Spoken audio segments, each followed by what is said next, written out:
연속하여 뽑는 경우의 확률에 대해서 이야기해 보겠습니다. 자, 연속해서 막 이렇게 뽑는 거예요. 처음에 또 뽑고 그 다음에 또 뽑고.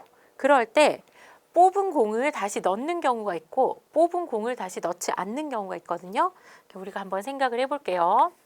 주머니 안에 파란 공 3개랑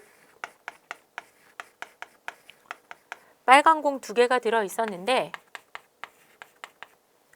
자, 처음에는 첫 번째는 파란 공을 뽑고요. 그 다음에 두 번째는 빨간 공을 뽑는 확률에 대해서 얘기를 해볼게요. 연속으로 뽑는 거야. 한 명이 나와서 먼저 뽑고 그 다음에 또 뽑았는데 처음 뽑은 공이 파란색이고 그 다음 두 번째 연속해서 뽑은 공이 빨간색일 확률에 대해서 얘기해 보자는 거예요. 자, 그랬는데 뽑은 걸 다시 넣는 경우를 한번 생각해 봅시다. 그러면 처음에 이걸 내가 A라고 해볼게요. 이런 경우를 A.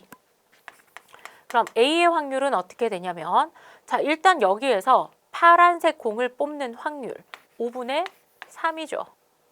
그리고 뽑은 공을 다시 넣었어.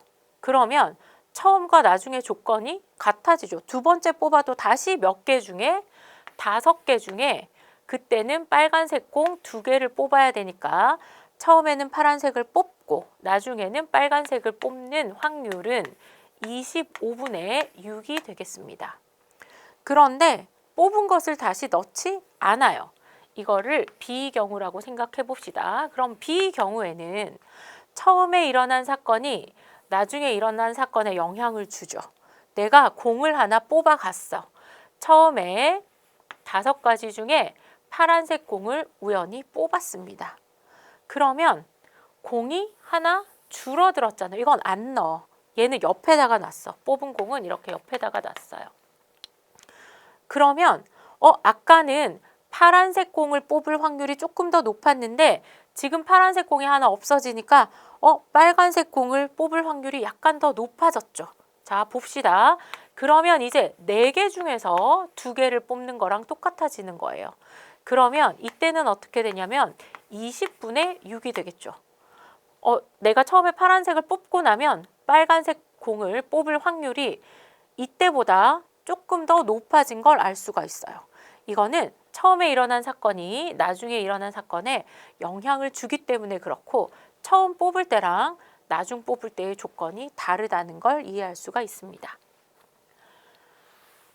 자, 연속해서 공을 하나 꺼낼 때 공의 전체 개수에 대해서 생각을 해볼게요. 그럼 꺼낸 공을 다시 넣는 경우는 당연히 첫 번째 뽑을 때 전체 개수랑 두 번째 뽑을 때 전체 개수가 같죠. 근데 꺼낸 공을 다시 넣지 않을 때는 첫 번째와 두 번째의 경우가 달라지는 거예요. 자, 그럼 봅시다. 흰 공 3개와 검은 공 6개 들어있는데 연속해서 2개의 공을 꺼낼 때 내가 둘 다 흰 공을 꺼낼 확률에 대해서 한번 생각을 해봅시다. 그러면 꺼낸 공을 처음에 내가 전체 9개 중에 흰 공을 뽑아요. 그러면 3이 되겠죠. 근데 두 번째도 다시 뽑아도 뭐든 상관없이 다시 넣었으니까 흰 공을 뽑았지만 다시 넣었으니까 얘도 다시 9분의 3이 돼서 얘는 81분의 이건 어차피 약분이 되는구나.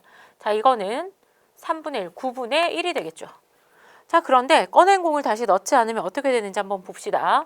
처음에는 9개 중에 3개를 뽑았죠. 그런데 흰 공을 뽑았어. 그러면 나머지는 8개 중에 2개만 남았겠죠. 두 번째도 흰 공을 뽑을 확률이 조금 더 떨어진다는 거 여러분 생각할 수 있겠죠. 그래서 이거는 이렇게 됐으니까 4분의 1, 36분의 3. 훨씬 확률이 확 떨어지는 걸 알 수가 있겠네요. 3분의 1이니까 12분의 1이다. 그죠? 9분의 1보다 훨씬 확률이 떨어진 거 확인할 수 있죠. 그래서 공을 넣었을 때랑 공을 넣지 않았을 때 확률이 다르다는 거 여러분이 알 수가 있겠습니다. 제비뽑기에 유리한 순서가 있을까? 이걸 한번 생각을 해볼게요. 자, 4개의 제비 중에 1개의 당첨 제비가 들어있는 주머니에서 ABCD 4명이 순서대로 제비를 뽑을 때, 자, 그러면 이렇게 하얀색이 꽝이고 까만색이 당첨이라고 합시다. 그럼 4개의 제비 중에 당첨 제비를 바로 뽑았어. A가. 그러면 얘는 4분의 1의 확률이 되겠죠. 근데 B가 만약에 당첨되고 싶으면 A가 이 4개 중에 꽝을 골라야 돼. 꽝을 골라야 되니까 3가지 경우가 있죠. 그래서 4분의 3이고 그 다음에 A가 일단 꽝을 고르고 나면 다시 몇 가지가 생기니까 3가지 경우 중에 내가 당첨 제비 뽑는 이 경우의 수니까 이렇게 약분하면 결국에 다시 확률이 4분의 1이 됩니다. 그 다음 C가 당첨될 확률도 이렇게 생각을 하면 끝까지 D가 당첨될 확률까지 모두 당첨될 확률이 같은 걸 알 수 있어요. 그래서 뽑는 순서에 관계없이 당첨될 확률은 모두 같거든요. 그래서 제비 뽑기에 유리한 순서는 없어요. 이걸 우리가 다 알기 때문에 여러분 사립학교나 유치원 추첨을 할 때 커다란 통에다가 공을 넣고 이렇게 제비 뽑기를 해도 아무도 순서에 따라서 불만이 없는 거예요. 그래서 뽑는 순서에 관계없이 당첨될 확률은 같고 제비 뽑기에 유리한 순서는 없습니다.